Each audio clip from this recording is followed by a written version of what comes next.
Bismillahirrahmanirrahim. Assalamualaikum warahmatullahi wabarakatuh. Hai anak-anak, kembali lagi pada pembelajaran IPA. Kali ini Ibu Laras akan membahas mengenai bioteknologi konvensional. Nah, untuk lebih jelasnya kita simak yuk uraian berikut ini. What is this bioteknologi konvensional? Dalam kehidupan sehari-hari, penerapan bioteknologi konvensional dapat kita lihat pada proses pembuatan makanan atau minuman, bahkan obat-obatan ya anak-anak. Jadi, bioteknologi konvensional merupakan bioteknologi yang memanfaatkan mikroorganisme untuk memproduksi alkohol, asam asetat, gula, atau bahkan bahan makanan seperti tempe, tape, oncom, yogurt, dan kecap. Nah, bioteknologi konvensional disebut juga sebagai bioteknologi sederhana. Disebut demikian karena bioteknologi jenis ini dikerjakan secara sederhana dan menggunakan peralatan yang cukup sederhana pula. Nah, kali ini Ibu akan membahas olahan bioteknologi konvensional tentang yogurt ya.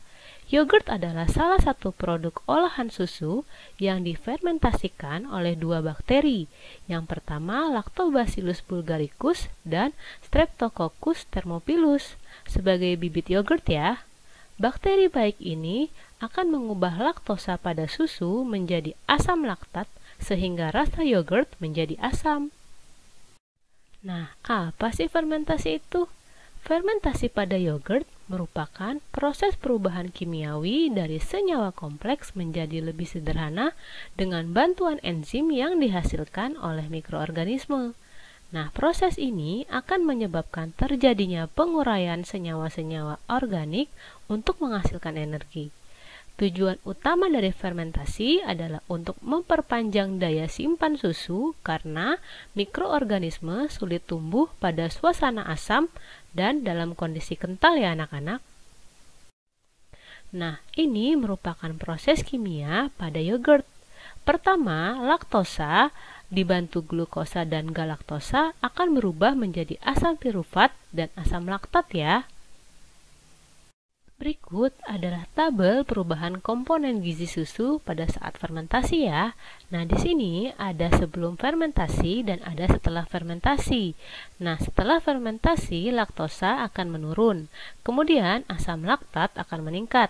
Nah, protein pada setelah fermentasi akan menurun dan pada saat setelah fermentasi protein akan berubah menjadi asam organik. Nah, setelah itu ada urea yang menurun dan peptida asam amino yang meningkat, sedangkan lemak menurun, amonia meningkat. Kemudian pada saat setelah fermentasi, vitamin B12, C, asam organik atau asam pirufat menurun. Lalu vitamin asam folat, asam nukleat, senyawa flavor, komponen sel bakteri akan meningkat ya anak-anak. Selanjutnya, kita akan membahas mengenai modifikasi olahan yogurt ya.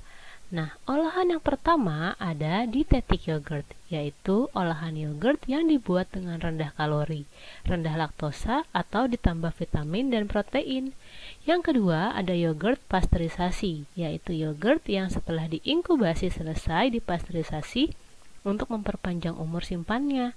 Nah, yogurt yang ketiga ada yogurt konsentrat, yaitu yogurt dengan total padatan sekitar 24% atau yogurt kering dengan total padatan sekitar 90 hingga 94% ya. Dan yang terakhir ada yogurt beku, yaitu yogurt yang disimpan pada suhu beku ya anak-anak. Perlu kalian ketahui ya anak-anak bahwa yogurt memiliki banyak sekali manfaat. Yang pertama, mampu meningkatkan imun tubuh. Kemudian yang kedua, mampu memperlancar saluran pencernaan. Yang ketiga, mampu sebagai pencegahan kanker. Yang keempat, sebagai penghambat pertumbuhan bakteri patogen. Yang kelima, juga menguatkan tulang. Yang keenam, memperbaiki kondisi kulit.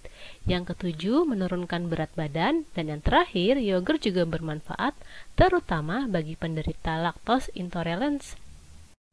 Nah, di sini kita akan membahas bagaimana tahapan pembuatan yogurt ya anak-anak. Nah, untuk lebih jelasnya kalian harus simak karena nanti di rumah kalian harus praktekkan untuk membuat yogurt ya anak-anak. Nah, pertama-tama kalian harus menyediakan alat dan bahan. Nah, alat yang digunakan ada panci, blender, pengaduk kayu, termometer, gelas plastik atau mangkuk. Sedangkan bahan yang digunakan ada susu sapi segar, bibit yogurt, buah-buahan, jeruk nipis, gula putih atau gula merah ya. Oh ya, Ibu pengen tahu dong kalian suka yogurt rasa apa ya?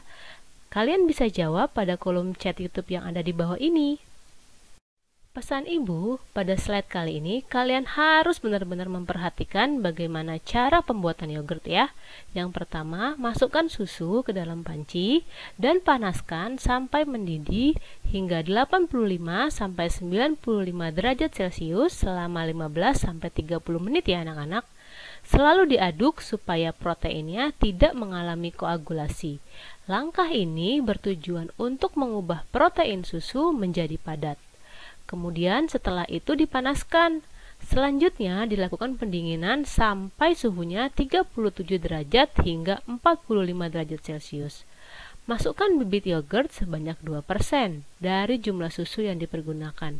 Kemudian tutup tempat susu tersebut, lalu simpan di tempat gelap yang tidak terkena cahaya matahari selama 1 malam pada suhu kamar 25 derajat Celcius. Proses ini dinamakan inkubasi. Nah, setelah diinkubasi, yogurt akan semakin asam dan teksturnya akan semakin kental. Nah, bila tekstur yogurt sudah berupa custard dan baunya mirip aroma keju, berarti kamu telah berhasil membuatnya. Nah, apabila menginginkan rasa lain, tambahkan buah-buahan yang telah dikupas dan di blender ya anak-anak. Nah, dinginkan yogurt yang telah mengental selama beberapa jam sebelum diminum agar lebih nikmat dan tahan lama ya anak-anak. Demikian pembahasan tentang bagaimana cara membuat yogurt ya anak-anak.